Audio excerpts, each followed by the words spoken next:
அவசியமான காரியங்களை கற்றுக்கொள்ள வேண்டும். இது அவசியமான காரியங்கள். இந்த நாட்களில் நம்ம யார் எப்படி விட்டு பிசாசு நம்ம தேவனை விட்டு விலக பண்ணோம்? சத்தியத்தை அறியக்கூடாதபடிக்கு சத்தியத்தை அறியாமல் மற்றெல்லாம் அறிஞ்சு கொள்வோம். இன்னைக்கு கூட நம்ம அநேக ஊழியக்காரர்கள் சத்தியத்தை பற்றி பிரசங்கம் பண்ணாமல் எதையோ பிரசங்கம் பண்ணிட்டு இருப்பாங்க. கர்த்தனை ஆசிரியப்பார், என்ன ஆசிரியப்பார்? பொய் தானே அது. நான் சொல்றது பொய்யா மெய்யா? 10,000 பேர் இருக்கிறாங்க, 5,000 பேர் இருக்கிறாங்க, 1000 பேர் இருக்கிறாங்க. கர்த்தர் உன்னை ஆசீர்வதிப்பார். எத்தனை பேர் ஆசீர்வதிச்சிருக்கா சொல்லுங்க பார்க்கலாம். நீங்க சொல்ற ஆசீர்வாதம் எத்தனை பேர் வந்து சொல்லுங்க. ஆனா அந்நிய பாஷை பேசி ஆவில் நிறைங்கன்னா 100 பேர் நிறைகிறாங்கல்ல, அது எல்லாருக்கும் கிடைக்கிறது தானே. பசுத்த ஆவி, மகிழ்ச்சி, ஆராதிப்பது எல்லாருக்கும் கிடைக்குது. ஆசீர்வாதம், காசு, பணம், பொருள் எல்லாருக்கும் வருதா? எல்லாருக்கும் வருதா? உட்கார்ந்து 10 பேருக்கு வருதா? 10,000 பேருக்கு வருதா? வரல. ஆனா எல்லாம் பாடி கடி கூறுங்கன்னா எல்லாம் பாடி டான்ஸ் ஆடுறான் இல்ல. கத்திற்குள் மகிழ்ச்சியா இருக்க முடியுது. அதுதான் மெய்யான ஆசீர்வாதம். அப்படியானா நம்ம அநேக சத்தியம் தெரியாதபடிக்கு நாம கொஞ்சம் அசதியா இருந்தோம்னா நம்மளை ஏமாற்றிடுவோம். அப்போ நம்மகிட்ட ஒரு கேள்வி இருக்கு. இயேசு கிறிஸ்து மரித்தார், அடக்கம் பண்ணப்பட்டார், உயிர்த்தெழுந்தார், நமக்காக திரும்ப வரப்போகிறார். இதான் நமக்குள்ள நம்பிக்கை. எனக்காக மரித்தார், என்னை பார்த்து மன்னித்திருக்கிறார், என்னோடு கூட இருக்கிறார், எனக்கு ஆவியாளரை கொண்டு போதிக்கிறார், என்னை வழிநடத்துகிறார், என்னை பலப்படுத்துகிறார், பூர்ணமாக்குகிறார், வரும்போது எடுத்துக்கொள்வார், அவர் வருவார், என்னை சேர்த்துக் கொள்வார். இதுதான் நம்முடைய காரியம். இதுல அவர் ஏன் இயேசு மரித்தார்னு கேட்டால் ஒருத்தருக்கு பதில் சொல்லுங்க. இல்லையா? நான் ஒரு கேள்வி கேட்டிருந்தேன். ஒருத்தர் மரிச்சா எப்படி? ஒரு இயேசு மரிச்சா ஒருத்தருக்கு தானே பாவமன்னிப்பு உண்டாகணும். என் பாவத்துக்காக அவர் மரித்தார், அடக்கம் பண்ணப்பட்டார் என்றால் இவருக்கு கிடையாது. அப்படித்தானே? நான் சொல்ல புரியுதானே? இல்லை, அவரு மரித்தார், அடக்கம் பண்ணப்பட்டார் என்றால் அவர் ஒருவரா 5 பேரா? ஒருவர் தான். 5 மில்லியன் பேரா? இல்லை 500 மில்லியன் பேரா? அவர் ஒருவர் தான். அப்போ ஒருவர் மரித்திருந்தால் அவரால் விடுதலை எத்தனை பேருக்கு உண்டாகும்? என் பாவத்துக்காக அவர் மரித்திருந்தாரே ஆனால் எனக்கு விடுதலை உண்டாகும், மற்றவர்களுக்கு உண்டாகுமோ? உண்டாக. அப்படித்தானே? ஆனா உலகமெல்லாம் விசுவாசிக்கிறது, அது மெய்யாகவும் காணப்படுகிறது. என்ன சொன்னாரு? அந்த நாட்களிலேயே இயேசு எனக்காக மரித்தார், என் பாவத்தை மன்னித்தார் என்று சொல்லி பாட்டெல்லாம் பாடுவோம் இல்லையா? இயேசு என்னை ரட்சித்தார், இயேசு என்னை ரட்சித்தார். இல்ல அப்படித்தானே? பாட்டு நல்ல பாட்டுமா அது? அவர் ரத்த சிந்தினார், ரத்த சிந்தி மீட்டார் வரும் இல்லையா? அப்போ அந்த காலமே பாடினாங்க. அப்போ எல்லாரும் ரட்சிக்கப்பட்டாங்கல்ல, அதுக்கப்புறம் எல்லாம் ரட்சிக்கப்பட்டாங்கல்ல. இன்னைக்கு நாம ரட்சிக்கப்பட்டிருக்கோம் தானே, அப்போ இன்னும் ரட்சிக்கப்படுவாங்க தானே. அப்போ ஒரே மரித்து இருக்க எப்படி சகல மனுஷனுக்கு ரட்சிப்பு உண்டாகும்? எத்தனை பேர் கேள்வி கேட்டிருக்கீங்க? நான் அந்த கேள்வி கேட்டிருக்கேன். இந்த கேள்வியெல்லாம் நிறைய வச்சிருந்தேன். கர்த்தர் நல்லவர், எனக்கு சிறு வயதிலேயே சத்தியத்தை அறியணுங்கிற வாஞ்சை கொடுத்துருக்கேன். ஆமாம், அப்போ பாருங்க, சின்னதுலேருந்து ஏற்றுக்க மாட்டேன்.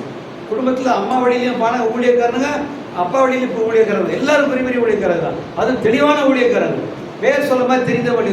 போன வாரம் வந்தா அவனை பார்த்துட்டு இருக்காரு இல்லை, அவங்ககிட்ட அவங்களே தெரியுமா? நான் தெரியும், சொந்தக்காரங்க தான். இவங்க யாரு? எங்கள் அண்ணன் பையன், பெரியப்பா பையன் தான்.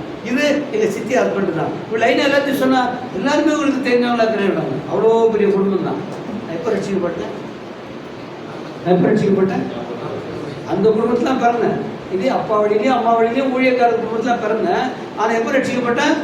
41 வயசு வரைக்கும் என் குடும்பத்தில் யாரு ஏன்டா ரட்சிக்கப்படலையான்னு ஒருத்தர் கூட கேட்டதில்லை. அவ்வளோ மோசமான மனுஷன், எவ்வளோ போய் கேட்க முடியுமா? விட்டுருவாங்க. ஆனால் இத்தனை கேள்வியில் ஒரு கேள்வி, ஒருவர் மரித்திருந்தாரே ஆனால் அவர் நிமித்தம் ஒருவருக்கு மன்னிப்பு உண்டாக வேண்டியது நியாயமாக இருக்குமே அல்லாமல் ஒருவர் மரித்திருக்கிற பூமியில் இருக்கிற எல்லா மனுஷனுக்கும் மன்னிப்பு உண்டாவதற்கு, பாவ மன்னிப்பு உண்டாவதற்கு, விடுதலை உண்டாவதற்கு, ரட்சிப்பு உண்டாவதற்கு எப்படி முகாந்திரம் உண்டாகும்? சரிதானே? அப்படித்தானே? அப்படியானா இந்த கேள்விக்கு தான் நான் பதில் சொன்னார். யாரு? அந்த ஊழியக்காரர் ஜெர்சிய ப்ரோலன்ஸ் சொல்லியிருக்காரு. அப்போ பாருங்க, அதை என்று உங்களுக்கு நாம கற்றுக் கொடுக்கலான்னு நினைக்கிறேன். பாருங்க, நம்ம எப்படி பாவிகள் ஆனோம்ன்றது முதல்ல இருந்து. எப்படி பாவிகள் ஆனோம்? எல்லாரும் பாவம் செய்து பாவிகள் ஆனோம். அப்படியா?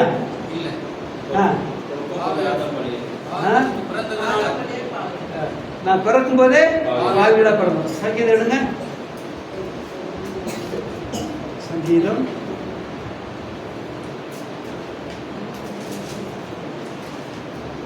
58. Psalms 58:3. Psalm 58:3.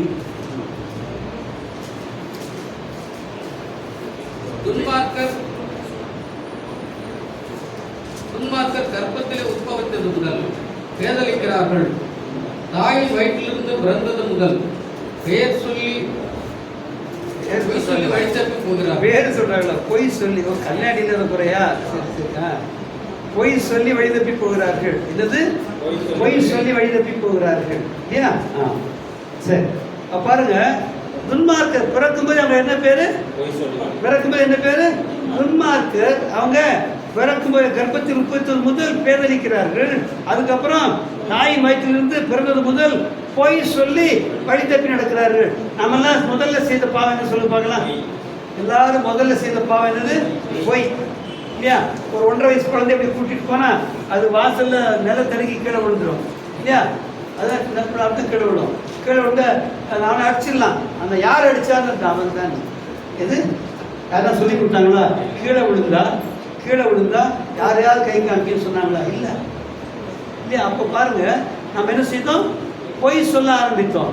பொய் சொல்ல ஆரம்பிச்சா எல்லா பாவத்துக்கும் அதுவே அஸ்திபாரமாக இருக்கு. ஏன் பொய் நமக்கு அஸ்திபாரமா இருக்கு? ஏன் பொய் சொல்றதா நிறைய தப்பு பண்ணுவாங்க, பொய் சொல்ற நிறைய பாவம் பண்ணுவாங்க. அப்படி ஏன் சொல்ல பாருங்க.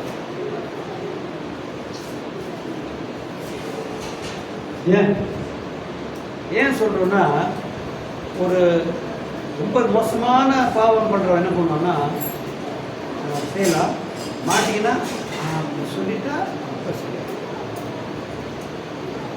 ஏன் அக்கிரமம் பண்ற என்ன பண்ணுவாங்க? முதல்ல திட்டமிடுவோம்.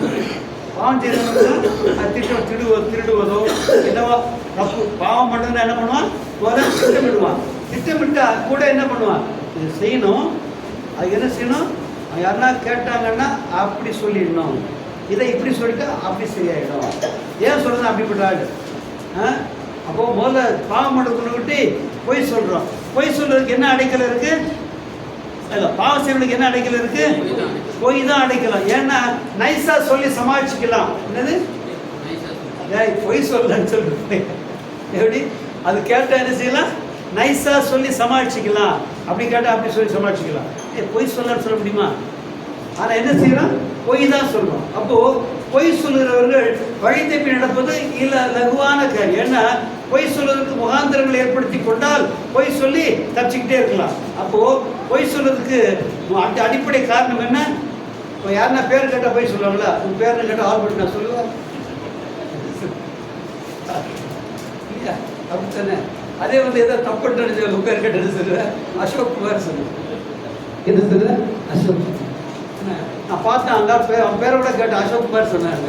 வாடா அவன் பேர் அருண்ற, வேற யாரையோ சொல்றேன். அப்படித்தானே? அப்போ பாருங்க, பொய் சொல்லி கடிதம் கிடைக்கிறாரு.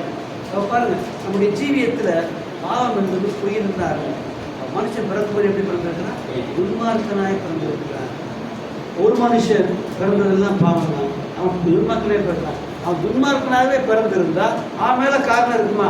அவன் மேல குற்றம் சொல்ல முடியுமா? முடியாது. வாசிங்க ரோமர் 7ஆம் அதிகாரம். வழக்கம் வாசிக்கலாம். வயது மாசம் வாசிங்க. 7ஆம் அதிகாரம் 2ஆம் வசனம். Romans 7 chapter 54.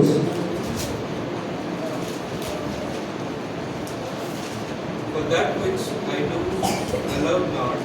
For what I would, that do I not. But what I hate, that do I. மேலும் நமக்கு தெரிந்திருக்கிறபடி இல்ல எப்படி எப்படி எனில் நான் செய்கிறது எனக்கே சம்மதி இல்லை, நான் விரும்புகிறதை செய்யாமல் நான் வெறுக்கிறதையே செய்கிறேன். பாத்தீங்களா? இங்க ஒரு மனுஷன் சொல்றான், எப்படி எனில் நான் செய்கிறது எனக்கே சம்மதி இல்லை. நல்லவா பாருங்க. எப்படி எனில் நான் செய்கிறது எனக்கே சம்மதி இல்லை, ஆனால் நான் விரும்புகிறதே செய்யாமல் நான் வெறுக்கிறதே செய்கிறேனே. எப்படி? நான் வெறுக்கிறதே செய்கிறேனே அப்படி சொல்றான். என்ன அர்த்தம்?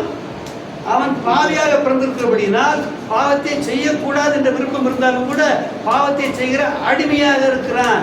அவன் எப்ப வந்தது? அது யாராவது சொன்ன முதல் பாவம் நினைச்சுதான் சொல்ல முடியுமா? யாராவது பாவியாவே பிறந்திருக்கும். பாவியாவே பிறந்திருக்கிறோம். வளர வளர இந்த வளர்ச்சிக்கு ஏற்றணுமா பாவத்தை வெளிப்படுத்தி கொண்டே இருக்கிறோம் இல்லையா? வளர்ச்சிக்கு ஏற்றணுமா வளர்ச்சி என்னென்ன வளர்ச்சி வருதோ அதுக்கேற்ற மாதிரி பாவம் செய்து கொண்டே இருக்கிறோம் இல்லையா? அப்போ பிறக்கும் போதே மனுஷன் பாவியாவே பிறந்திருக்கிறான். ஆனபடினால் பாவத்தை செய்து தன்னை பாவி என்று நிரூபிக்கிறான். நான் சொல்ல புரியுதா உங்களுக்கு? அவன் பாவியாகவே பிறந்திருக்கிறான். ஆனால் வளர வளர தன்னுடைய சூழ்நிலைக்கும் தன்னுடைய ஞானத்திற்கும் தன்னுடைய அனுகூலங்களுக்கும் சேர்ந்து அதுக்கேற்றவனமாக பாவத்தை செய்கிறான். பாவத்தை செய்து தன்னை பாவி என்று நிரூபிக்கிறான்.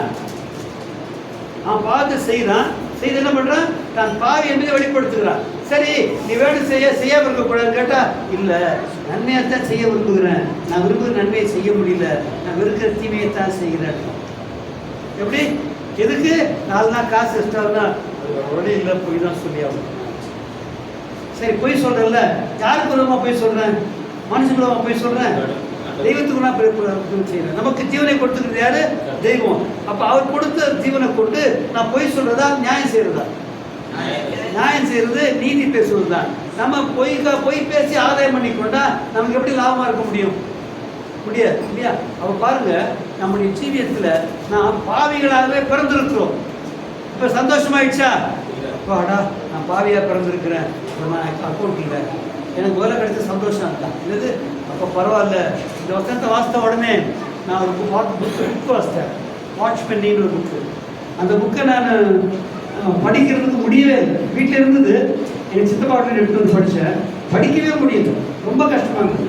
ஆனால் அந்த ரட்சிக்கப்பட்ட சீசனில் எடுத்தால் ஜேன்னு வருது. அப்போ அந்த வசனத்தை வாசித்தேன்.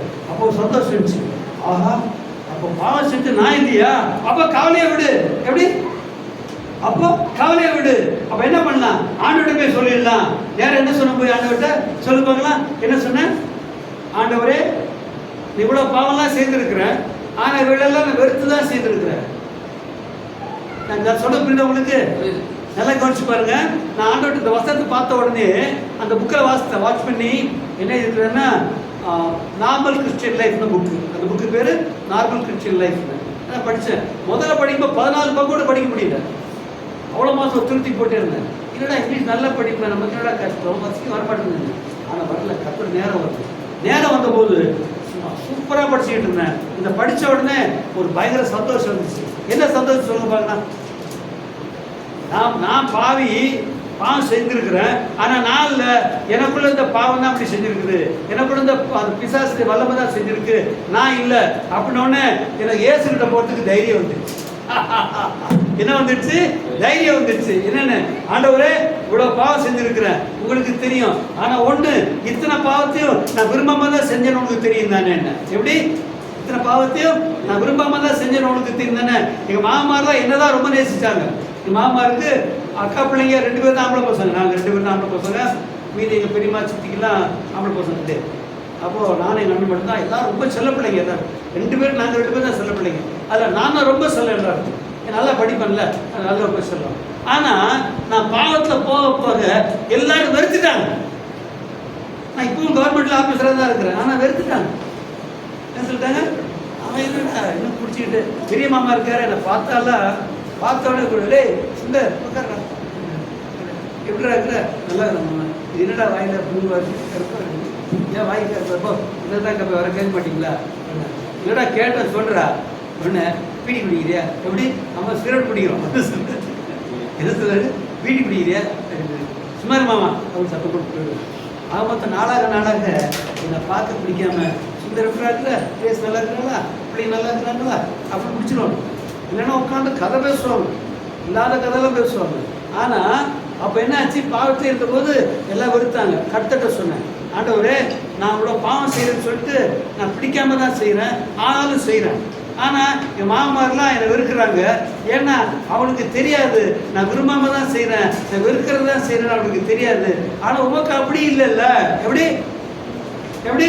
உமக்கு தெரியும் தானே, நான் விருப்பமெல்லாம் செஞ்சேன்னு தெரியும் தானே, எனக்கு அதெல்லாம் தெரியாது. இப்போ அதை விடணும். நான் எப்படி?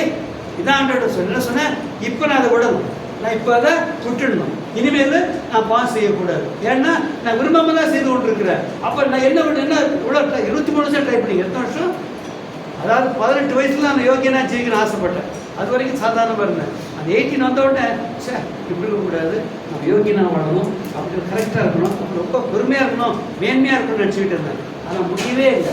அப்போ சொன்னேன் 18 வயசுலேருந்து 23 வருஷம் கழிச்சு 41 வயசில் வந்திருக்கிறேன். 23 வருஷம் நான் பாவங்களை செய்துக்கிட்டே இருந்திருக்கிறேன். முடியவே இல்லை. இந்த பாவத்தை பாவத்தை விட்டு வெளியே வரவே முடியல. அதனால் இப்போ நீங்கள் தான் விடுதலை தரணும். எப்படி? நீங்கள் தானே தெய்வம், என் பாவத்துக்காக சிலுவையில் மரித்தங்க தானே, அப்படியே தானே விடுதலை தாருங்கன்னு. அன்னைக்கே முடிஞ்சு போச்சு. எப்படி? அன்னைக்கே முடிஞ்சு போச்சு. ஒரே நாள் தான். எவ்வளோ நேரம் ஜெபம் பண்ண?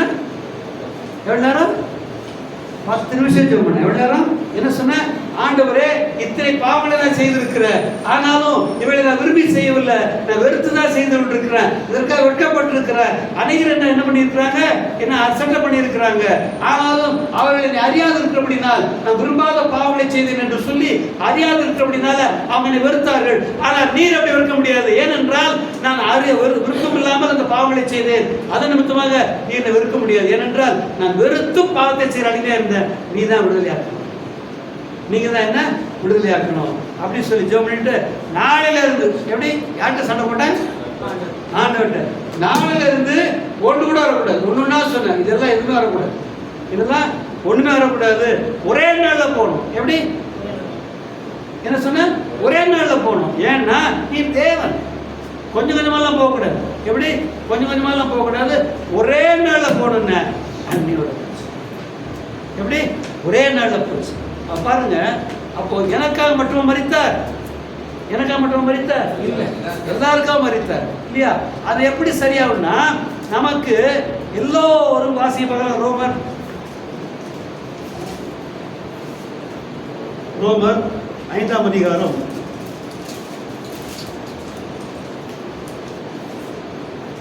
17ஆம் வசனம் 18ஆம் வசனம் 14ஆம் வசனம் மட்டும் வாசிங்க. அல்லாமலும் ஒருவருடைய மீறுதலினாலே அந்த ஒருவன் மூலமாய் மரணம் ஆண்டு கொண்டிருக்க கிருபையின் பரிபூரணத்தையும் நீதியாகிய ஈவின் பரிபூரணத்தையும்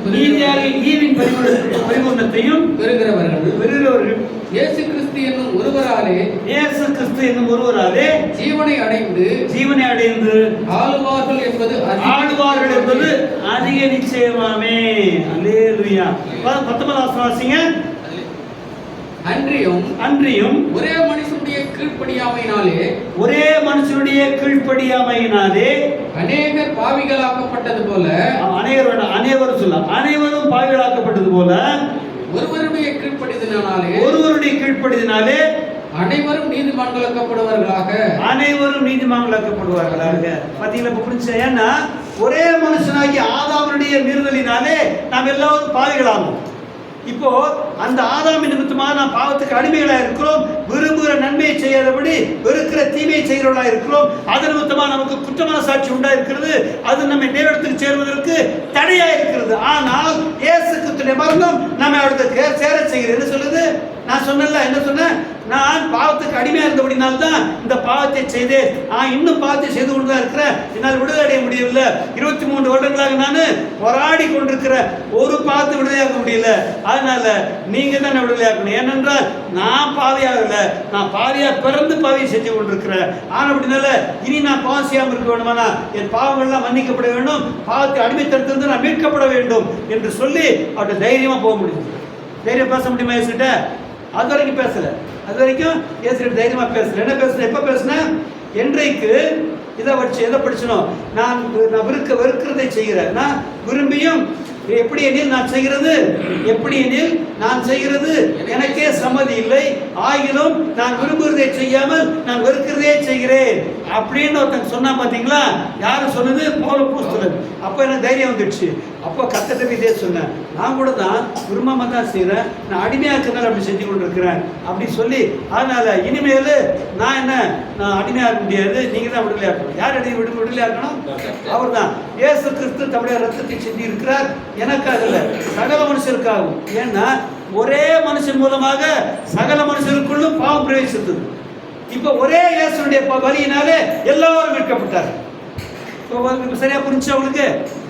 எப்படி ஒரே மனுஷனாகிய ஆதாம் மூலமாக நாம் அனைவரும் பாவிகளாக்கப்பட்டோம். இப்பொழுது ஒரே மனுஷனாகிய இயேசு கிறிஸ்துவின் பரிசுத்தமுள்ள பாவமில்லாத இயேசுவின் ரத்தத்தினாலே நமக்கு விடுதலை உண்டா இருக்கிறது. எப்படி ஒரே மனுஷனுடைய பாவத்தினாலே அனைவரும் பாவிகளானார்களோ, இப்பொழுதும் ஒரே மனுஷனுடைய நீதியினாலே சகலரும் நீதிமான்களாக்கப்படுகிறார்கள். ஆனால் அநேகரும் அன்றைக்கு ஆதாமுக்குள்ளாக பிறந்தார்கள். எப்படி பிறந்தாங்க? ஆதாமுக்குள்ளாக பிறந்தார்கள். ஆனபடினாலே ஆதாமுடைய பாவத்துக்கு அடிமைகளானார்கள். இவர்களும் ஆதாமுடைய பிள்ளைகளாக இருக்க மட்டும் பாவத்துக்கு அடிமைகளாக இருந்தார்கள். ஆனால் இப்பொழுதோ நாம் என்ன பண்ண இயேசு சொல்றாரு, அவர் மூலமா நீதி உண்டா இருக்குது. இப்ப நம்ம யாரால பிறக்கணும்? இயேசுவால பிறக்கணும். அல்லேலூயா. இயேசு யாரு? வார்த்தை. இயேசு யாரு? வார்த்தை. நம்ம மாம்சமாகிய ஆதாம் வழியாய் பிறந்தபடினாலே பாவம் எனக்குள்ளும் உங்களுக்குள்ளும் ஆளுகை செய்கிறது. நீதியை செய்யக்கூடாதபடிக்கு பாவத்தை செய்ய முடியாது நம்மை என்ன பண்ணுது? நிர்பந்திக்கிறது. ஆனால் இப்பொழுதோ ஆதாமுக்கு மரித்து இனி நான் ஆதாமின் பிள்ளை அல்ல என்று சொல்லி நான் இயேசுக்கு பிள்ளையா இருக்கும்படி வார்த்தை ஒப்பு கொடுத்தால் வார்த்தையினாலே பிறந்தவனாகி இயேசுக்கு பிள்ளையா இருந்து அவர் நீதிக்கு சொந்தமாக. புரிஞ்சுதா? வார்த்தையால் தான் பிறந்துக்கலாம். இயேசுக்குள்ள பிறக்க முடியாது. வார்த்தையால் தான் பிறந்து. வாசிங்க 1 பேதுரு 23ஆம் வசனம். 1 பேதுரு 23ஆம் வசனம்.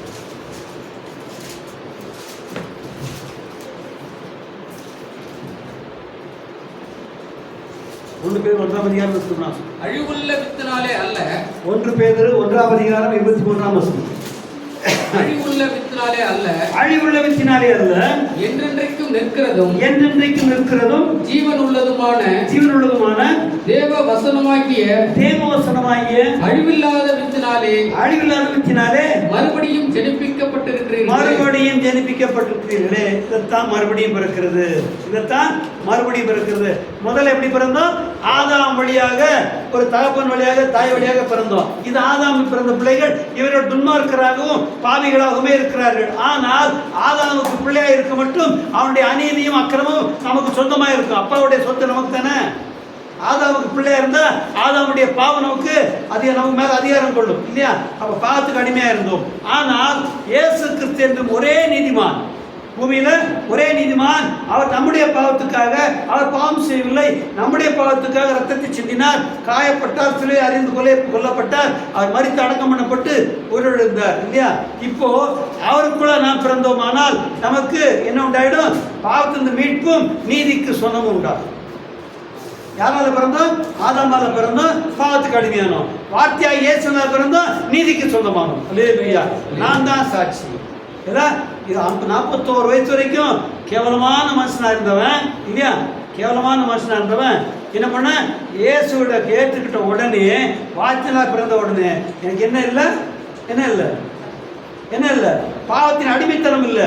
ஆனால் நீதிக்கு சொந்தமானேன். நீதிக்கு சொந்தமான ஸ்ட்ராங்கான, எப்படி ஸ்ட்ராங்கான, குறைய சொல்லக்கூடாத அளவுக்கு கரெக்டாக இருக்கும். ஆமாம், அன்னைக்கு இருந்த மாதிரி இப்படி, அன்னைக்கு இருந்த அப்படின்னா இன்னைக்கு இப்படி இல்லையா? பாருங்க, நம்முடைய ஜீவியத்தில் வார்த்தையினால் பிறந்தோம் என்றால் அதுக்கு முடிவு கட்டி விட்டோம் இருக்கலாம். திருப்பி அங்கே பேசலாமா? எனக்கு இப்போ ரீசெண்டாக கற்று காரியம் சொல்லி கொடுத்தார். ரொம்ப ரீசெண்டாக ஏன் தெரியுமா? நானும் ஒன்றா பாஸ்டர் பெஞ்சமின் பேரன், செல்லியாவோட பேரன் இதாக சொல்லிகிட்டே இருப்பேன். அப்போ அடிக்கடி சொல்லுவேன், எனக்கே சம்டைம்ஸ் கஷ்டமாக இருக்கும். போதவரை ஒய்ஃப் சொல்லிட்டே இருப்பா, ஏன்ப்பா அதான் பேசிட்டு இருக்கேன்ப்பா, சரி இல்லைங்க, நம்ம வேறு வழி இல்லாமல் சொல்கிறோமோ என்னன்னு தெரியலன்னு நினச்சிக்கிறோம்.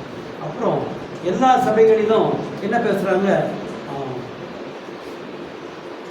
தலைமுறை சாபம். என்னது? தலைமுறை சாபம். மூதாதையருடைய சாபம். மூதாதையருடைய சாபம் உங்களுக்கு வரணும் அப்படின்னு இல்லையா? இதுதானே உண்மையாக பொய்யான்னு கேட்டாக்கா நான் பொய்ன்னு ரொம்ப ஸ்ட்ராங்காக சொல்லிவிட்டு இருக்கேன். ரட்சிக்கப்பட்டவர்களுக்குள்ள மூதாதையருடைய சாபம் வர முடியாது.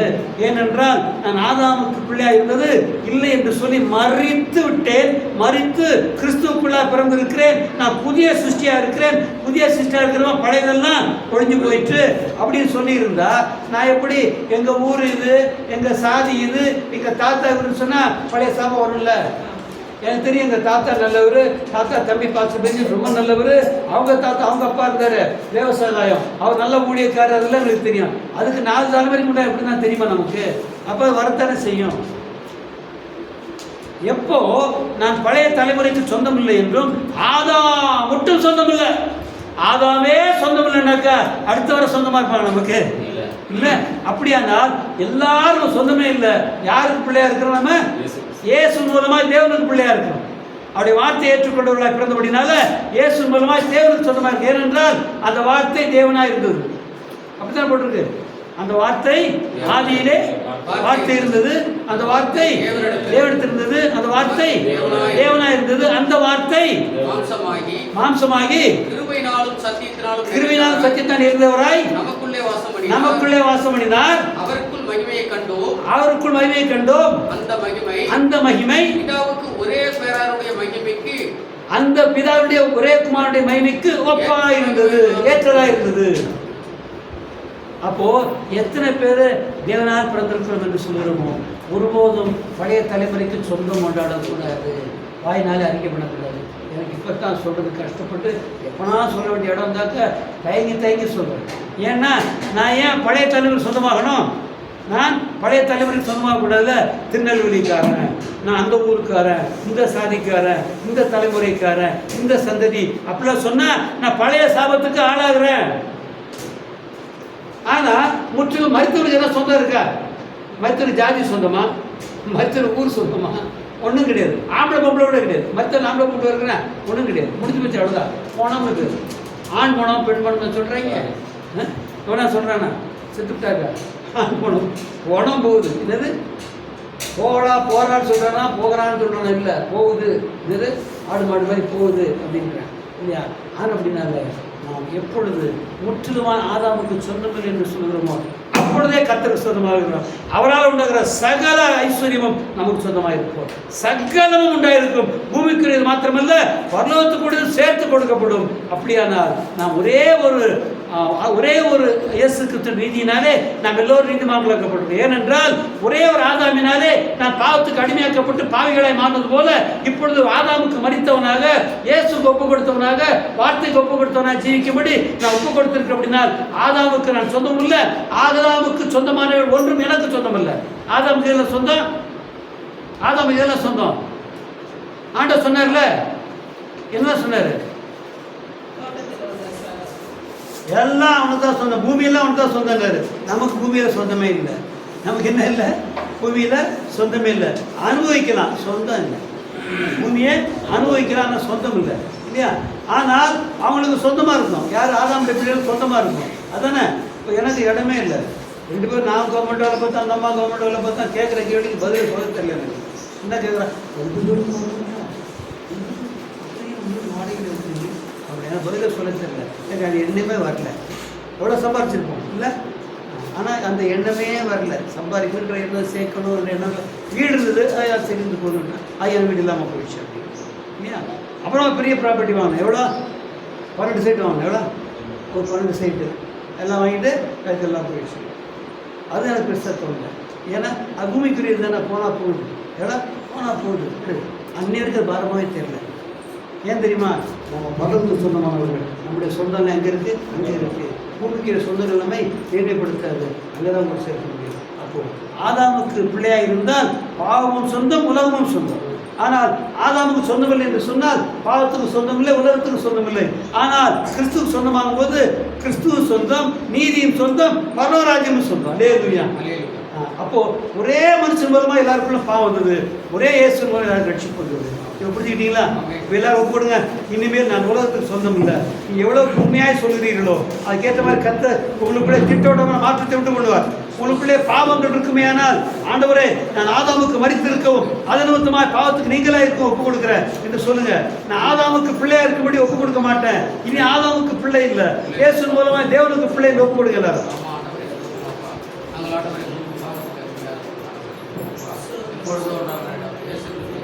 எல்லாம் ஜெபம் பண்ணுங்க. எல்லாம் ஜெபம் பண்ணுங்க. உற்சாகமா ஜெபம் பண்ணுங்க. ஜெபம் பண்ண ஆவி இல்லைன்னா லெவலே இல்லை. நீ காலை ஜெபத்து கூட ஒருத்தரும் ஜெபம் பண்ணல. அது என்ன ஆவின்னு தெரியல. அது பேயின்ற ஆவி. ஜெபம் பண்ணுங்க.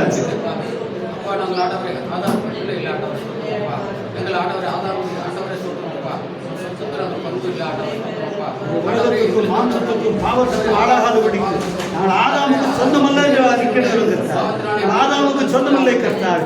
நான் கிறிஸ்துவ மூலமாய் தேவனுக்கு பிள்ளை கிருபையாகவும் ஆண்டவரே உம்முடைய நீதிக்கும் பரலோகத்துக்கு சொந்தமா இருக்கும்படி உலகத்துக்களை அந்நியமா எண்ணிக்கொள்கிறோம், ஆதாமுக்களை அந்நியப்படுத்திக் கொள்கிறோம், உமக்கே சொந்தமா இருக்கிறது கர்த்தாவே. வேறு அவர்களுமாய் செய்தவர்களை கர்த்தாவே ஆண்டவரே நிச்சயமாய் கர்த்தாவே நீ வரும் நாளிலே கர்த்தாவே நீரை எடுத்துக்கொள்ளும்படி சேர்க்கும் போது கர்த்தாவே நான் உம்முடைய பிள்ளைகளை எடுத்துக்கொள்ளப்பட எங்களை ஒப்புவிக்கிறோம். தேவரீர் அவிதமாக எங்களுடைய உணர்வுகளை உண்டாஇருக்கட்டும். தடை செய்கிற அந்தகாரத்தின் ஆலோசனைகள் இயேசு கிறிஸ்துவின் நாமத்தாலே நிர்மலமாவதாக. இயேசுவின் நாமத்தாலே அசதியா இருக்க செய்கிற அந்தகாரத்தின் ஆவிகள் இயேசுவின் நாமத்தாலே கட்டுண்டு போவதாக. ஆமாண்டவரே ஆண்டவரே பரிபூரண ரட்சிப்பு உண்டாக செய்யும் இயேசுவின் நாமத்தினால். என் ஆத்மாவே கர்த்தரை ஸ்தோத்திரி, என் முழுமே பரிசுத்தத்தை ஸ்தோத்திரி. என் ஆத்மாவே கர்த்தரை ஸ்தோத்திரி.